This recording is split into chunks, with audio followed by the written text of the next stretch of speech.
welcome. It's 11/11, Skyrim's 10th anniversary. Thank you so much for being here with us. We cannot believe that it's been 10 years. And the longevity of this game has been an incredible blessing to all of us here at Bethesda, and that's thanks to all of you. Yes, we made the game, but there's always that element that we can never create, and that's all of you coming into the world and making it your own. And it's all of you that have kept it alive for the last 10 years.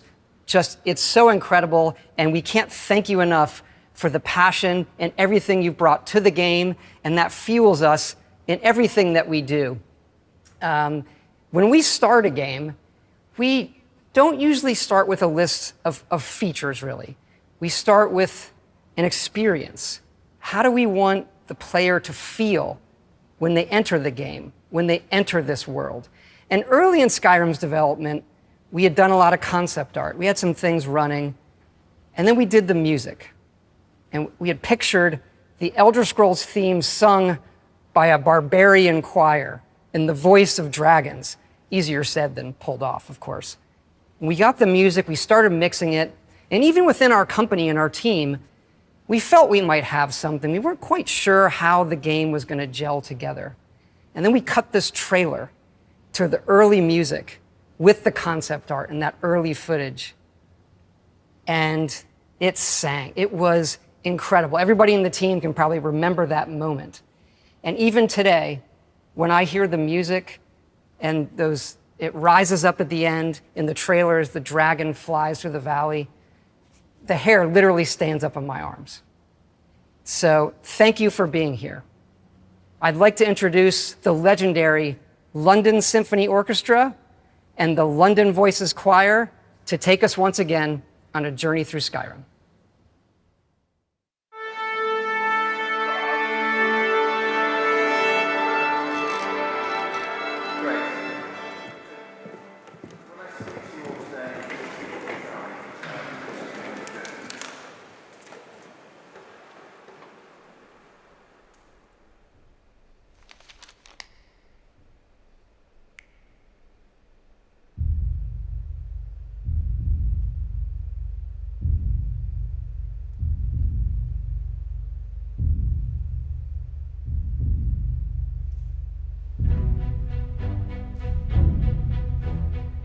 There's this wide open world, and every single thing in it you can interact with.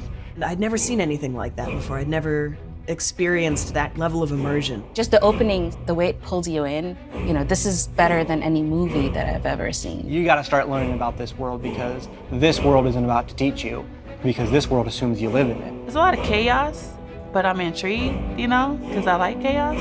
You're a god, and you don't know you're a god. And you just become stronger and stronger throughout it. I just had to have more. I had to know more, I had to see more.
I think it must look very strange as I'm just spinning around in all of the taverns trying to get the perfect picture of that bowl of fruit or, really zooming in to see what kind of cutlery they have.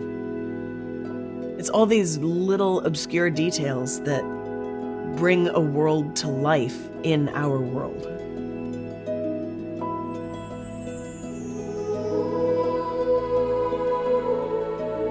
Well, I've always loved fantasy.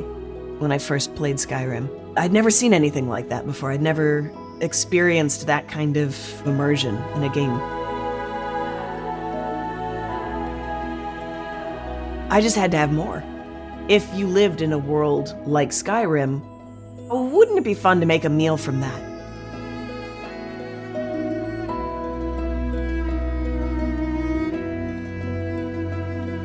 I pulled references for these foods from conversations you hear in marketplaces that you can't even be a part of. If someone's talking about the secret spiced wine recipe, and you think, all right, well, where do they get their spices? And so you wander down to the docks and you say, oh, there's a warehouse here. All right, so now we're getting somewhere. You kick open a barrel and you get potatoes and apples and leeks.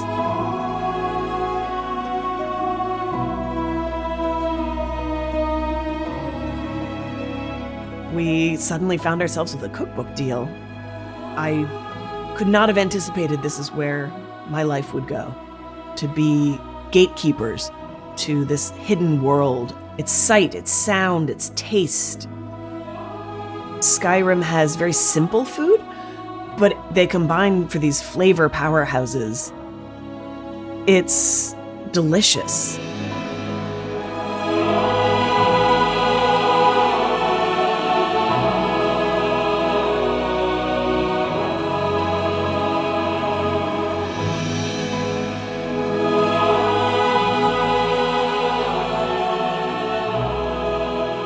Someone will bring a cookbook up and say, this recipe has become a staple in our household, and my kids even like it. That's really amazing to me, that I've quietly, secretly become a part of people's lives, to feel connected to so many people in that way.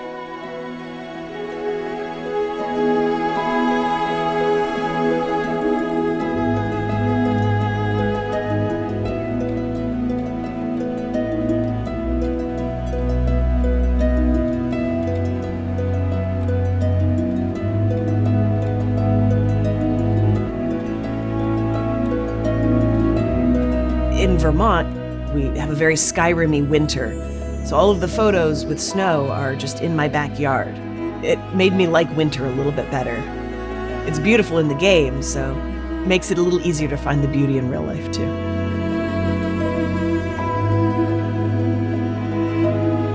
I like the meads. They're one of my favorites. The cheese and leek crostata, the sweet rolls, because you can't not make sweet rolls for Skyrim.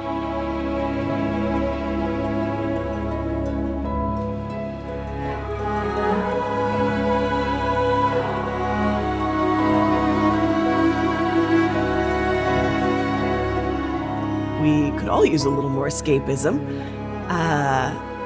It's an honor to be able to add to the world and to the fandom.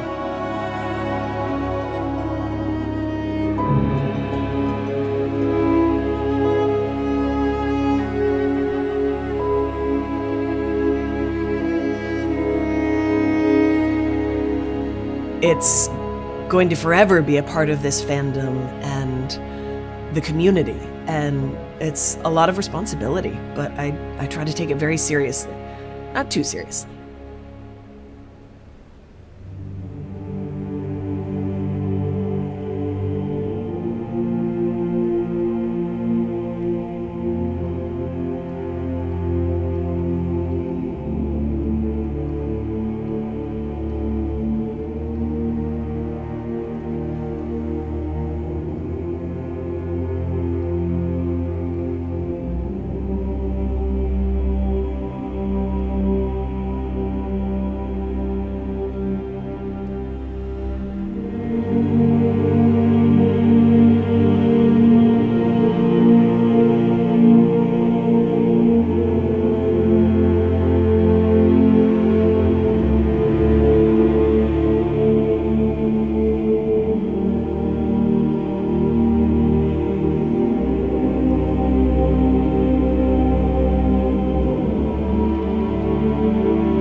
was just trapped in a vicious cycle.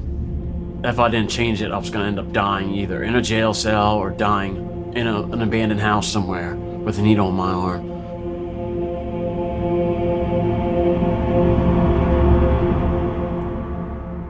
I grew up in Wrightsville, Pennsylvania, which is out in the country. Me and my stepbrothers, we'd play outside every day. It was a good childhood. When I was 20, I got addicted to opiate painkillers.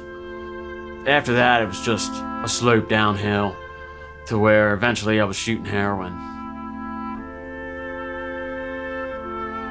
Put my family through hell. They had enough, they kicked me out.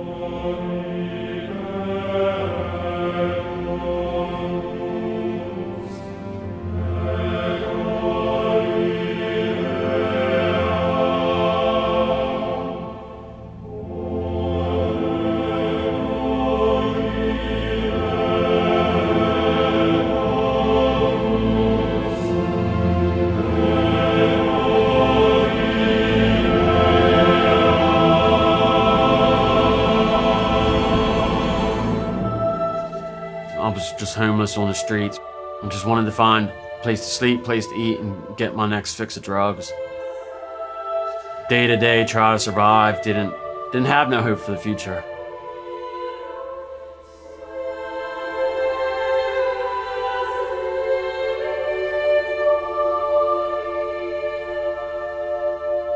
And I was in and out of jail. And eventually got caught selling heroin. I enrolled in a drug treatment court, and they found housing for me, which was a lot of restrictions that I just was never used to before. Curfews, going to meetings, NAAA meetings every single day, chores, community service. From 7 in the morning, had to be out of the recovery house and had to be on the street looking for a job, walking everywhere till 5 o'clock at night, walking 10, 15 miles a day. So it was pretty exhausting.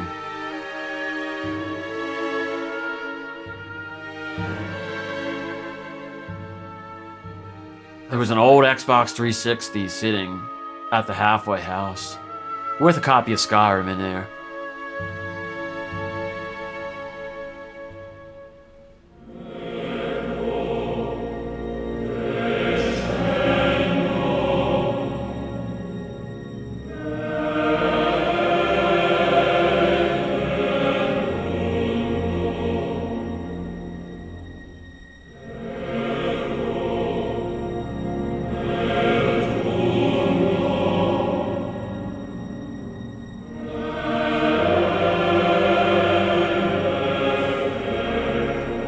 Without Skyrim, I don't think I would have stayed in recovery. Choice and consequence. You make your own story. If you want to go over here and start the side quest, and throw off the main mission, it's up to you. It gave me a sense of confidence. Eventually I got a job.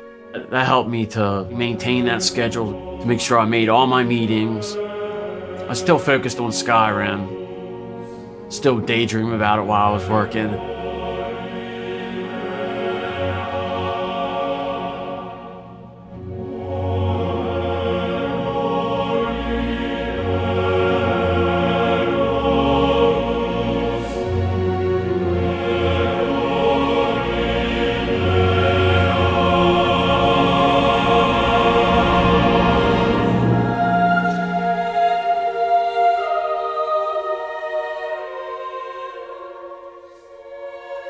I was in several Skyrim and Fallout groups on Facebook. There was this girl in there. Skyrim Addicts was the group. She was completely in love with Skyrim as much as I was. So it was just an instant connection.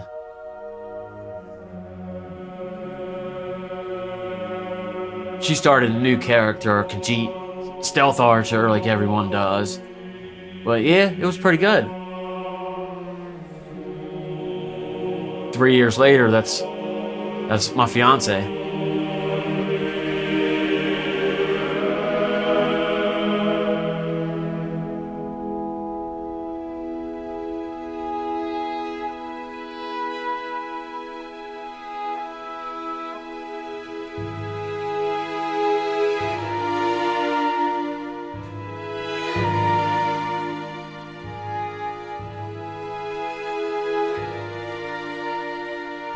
And then to have our son involved in it.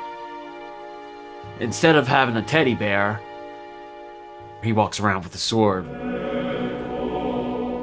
That's his thing, is running, sword fighting, just from watching us play Skyrim over the years.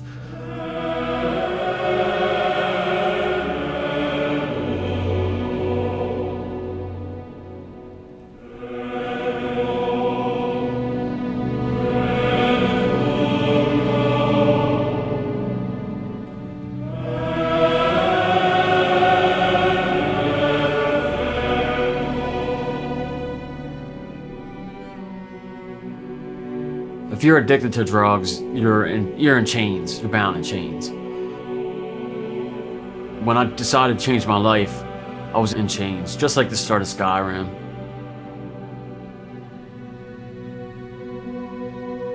I would have never have imagined 5 years from then I would be sitting with my fiance to have a child, to have a home,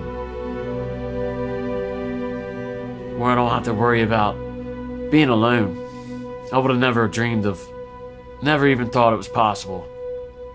But it's because of Skyrim that I was able to change my life for the better.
I'm an ICU nurse.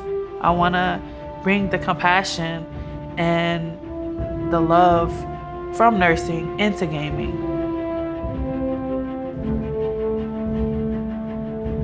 For my birthday, my husband purchased Skyrim for me. It is different, especially since I've never played like anything like it before. And so I'm like, okay, wait, there's dragons in this game? Okay, you know. That was the only game I played when I was in nursing school. It's because I'm really like into hype games, and this allowed me to calm down. To take my mind off of the stress that nursing school put on me. sort of like a ASMR type of thing when you're just listening to the river and it's like, shh, you're one with nature. You got the storyline. You can go off the side quest. You can be a thief, which me personally, that was my thing.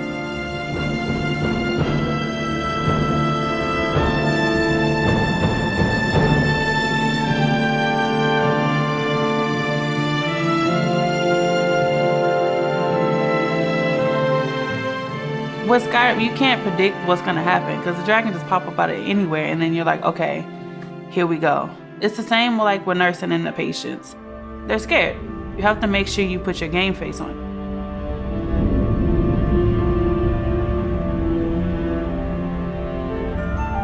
When I first became an ICU nurse, they trusted me to become a leader, like a charge nurse. And I'm like, did this, I was the leader of the Dark Brotherhood. Like, I don't know, like, I know like a lot of people's like, you're so silly, this doesn't even make any sense, but it does, because before I became a nurse, I've already learned how to lead in the game. It helped me become the confident woman I am today.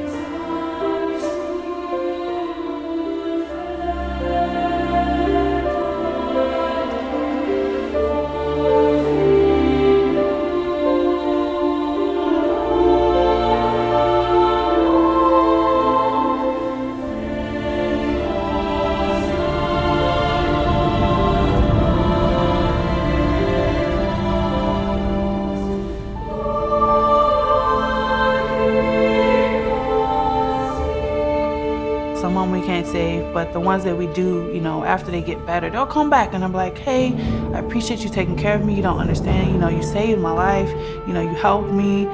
And it's just really wonderful, like, to know that you had some part in that. So, anyway. It's so hard to see all of that stuff mentally and then try to detach from it when you come home. Playing Skyrim, I feel like I'm in a safe place.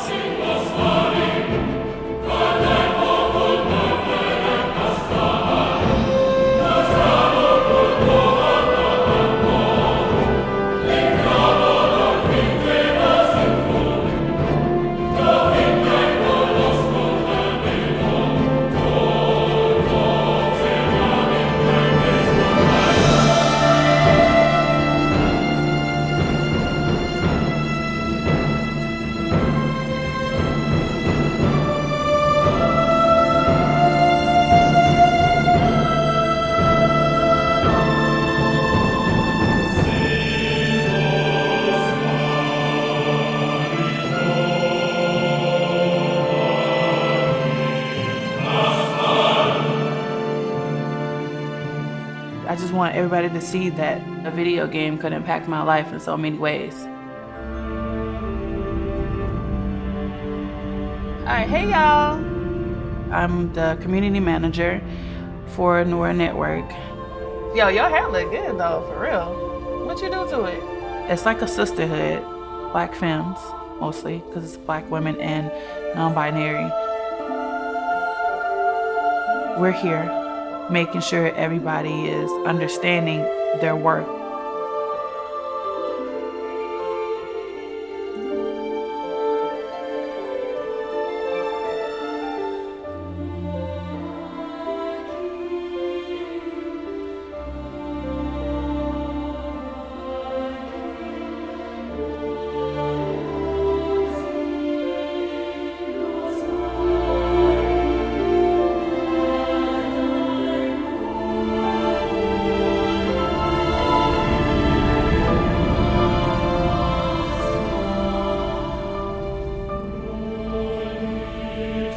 You always have that one game that actually changed everything for you. So when I found Skyrim, the creativity, the storyline, learning how to become the Dragonborn, using my powers, enhancing the powers as I use them, I'm something special. Like, out of all these people, I'm the Dragonborn. Out of everybody in the world of Tamriel, I'm the Dragonborn. Like, I'm special.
When Skyrim first came out, I think I probably watched the first gameplay environment showcase trailer many times in my AP computer science class when the teacher wasn't looking.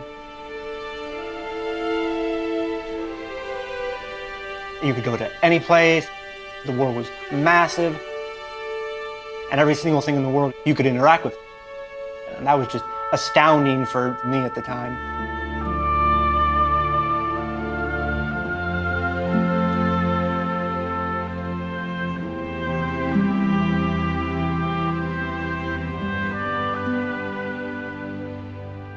When I was a kid, we weren't really allowed to play any action video games during weekdays. I got my start making custom content on Morrowind. I'm gonna see if I can go into the files and change this.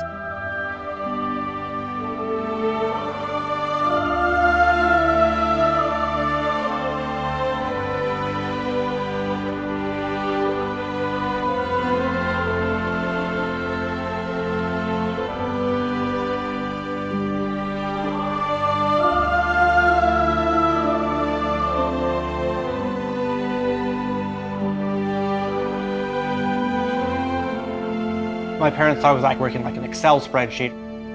I would be working with mod tools and stuff to make the few games I had last even longer.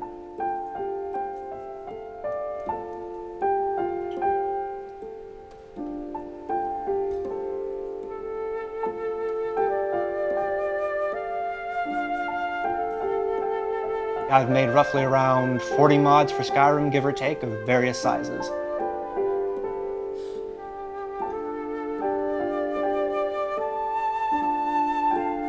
My best and most famous mod, I think, is the one that replaces all dragons with Thomas the Tank Engine.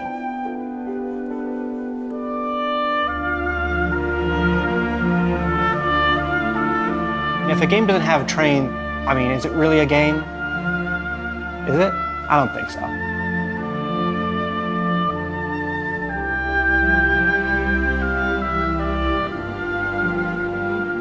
It was literally just a model swap. It took about 30 minutes to make. And I loaded up the game, and instead of the dragon coming down to rescue you from the execution by accident, it was just a tiny little Thomas the Tank Engine thing. And it was just the most hilarious thing I had ever seen. I was laughing for like 5 solid minutes because it was just so ridiculous to see this thing. Like, there's a scene where the dragon lands and burns a guy to death, but instead it's a tiny little Thomas the Tank Engine just lands and just expressionless breathes fire all over the guy. It was just amazing.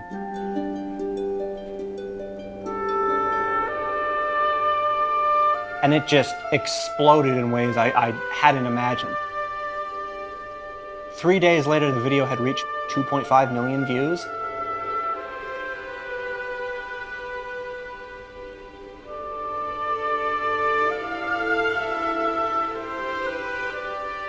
I was actually in college class. I see the 2 guys in front of me on the computer watching the video. I'm like, you realize I made that, right? And they're like, no, you didn't. But I did.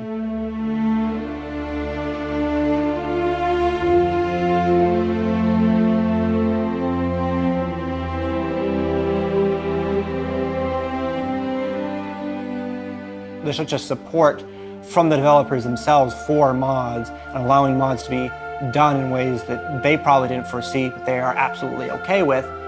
It really gives you an opportunity to express yourself in those ways with its editing tools.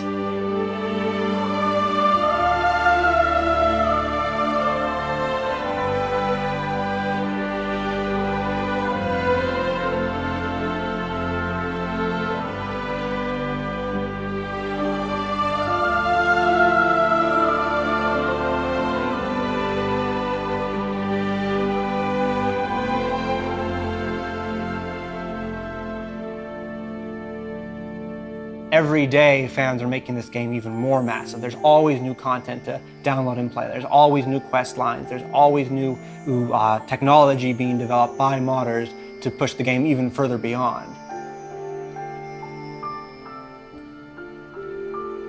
So I started my company, Pasta Space Interactive, 6 to 7 years ago. Without Skyrim, not only would I not have a career, I simply wouldn't be Trainwiz. I'd just be me. And I can't have that.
So growing up, obviously in the Middle East, there were a lot of rules about how I could behave, or the things that were appropriate for me, or the things that were permissible for me.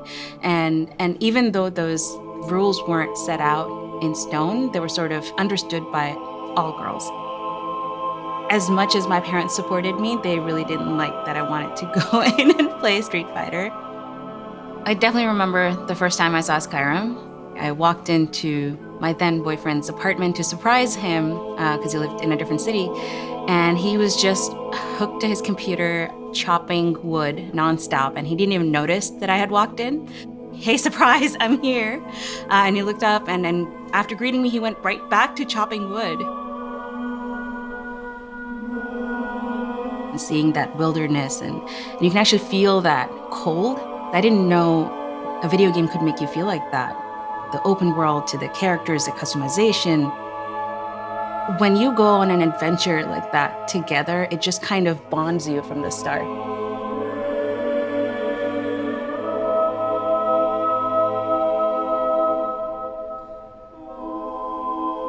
And the last time I remember feeling that way was as a child, where I was curious about things without any purpose. But now I was learning about these races and these regions in the game, and all these specific skills that I was probably never going to use in real life. And I was just as curious.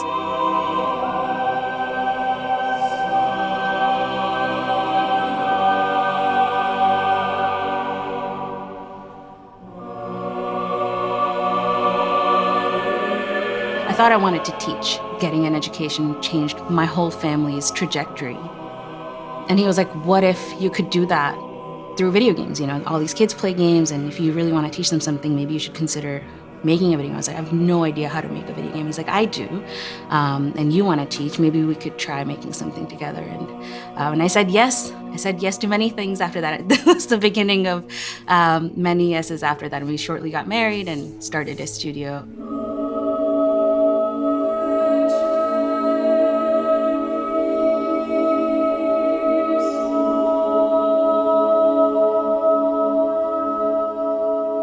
Where are the girls? Like, why can't I find any girls to come join a studio founded by a woman? And I'd worked on Wall Street, I worked in academic research, I went to MIT, which is a heavily tech school, but I never felt like I was the only woman in the room, and yet here I was building my own company, and it was me and 6 other boys.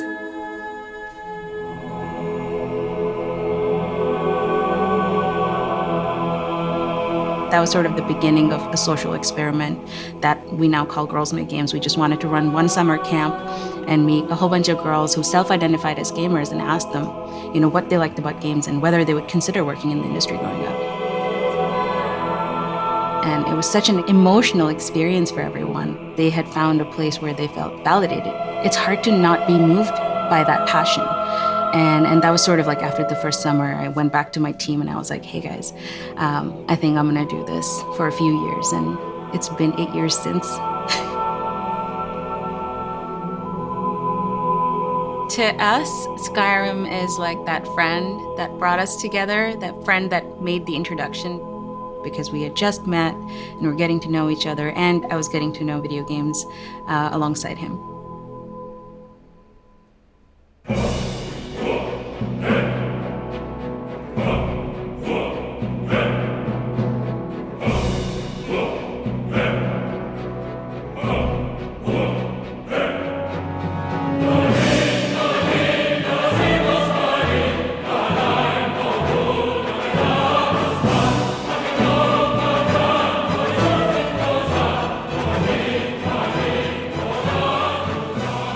I remember stopping and taking a deep breath and thinking, yeah, this is my game. This is gonna be me for the rest of my life playing this game. Таким образом, Skyrim стал новой главой не только древних свитков, но и новой главой моей жизни. Ensimmäisen kerran, kun mä astuin ulos Helgen kiipistä 2011 marraskuussa, mä en osannut kuvitellakaan, kun mä katselen sitä vuorimaisemaa ja niitä metsiä, että mihin mä päätyisin Skyrimin myötä. Waar dan die hele wereld zich voor je openzet dat je alles kan doen. تروح تسوي اللي تبي في أي مكان وتختار أي مسافة تحتاج وأي قرار تشوفه مناسب. I gave her the controller, looked her straight in the eyes and said, "Here, try it."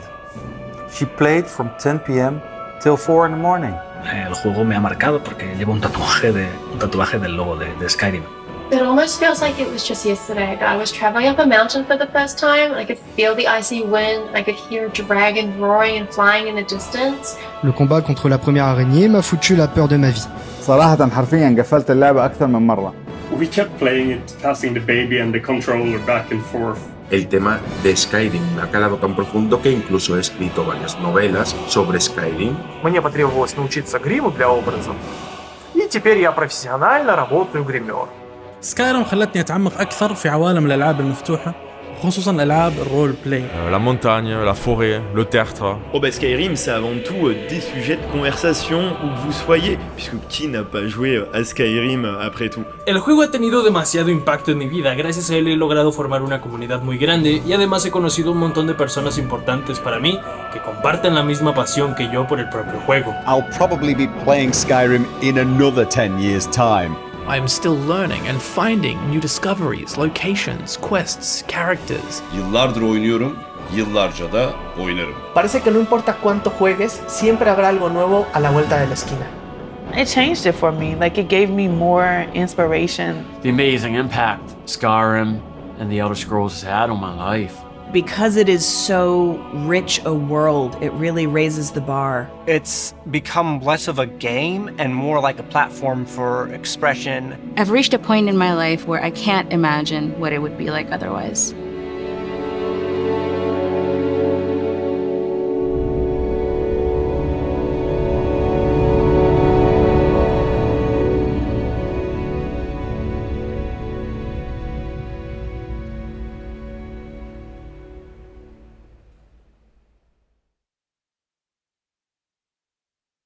Thank you. That was incredible. And thank you again for being with us here on 11/11, celebrating Skyrim's 10th anniversary. It's just incredible. 11/11 actually has become, now a special day for us all here at Bethesda. And next year, we have our next game coming out on the same day. We have a little surprise for you. I would like to introduce our longtime collaborator and good friend, Enon Zur. Thanks so much, Todd. And yes, Skyrim, what a game. And yes, what a score. Hearing the famous London Symphony Orchestra playing it, and it's being sung by the amazing London voices, wow, that really gives me the goosebumps. Throughout the years, I got to compose so many games for Bethesda, from the Fallout series and Elder Scrolls Blades and others. I feel so fortunate and lucky to do it, and I really feel Bethesda is almost like part of my family. But now, let's take a little journey. Let's fly away from these snowy peaks of Skyrim right into the stars.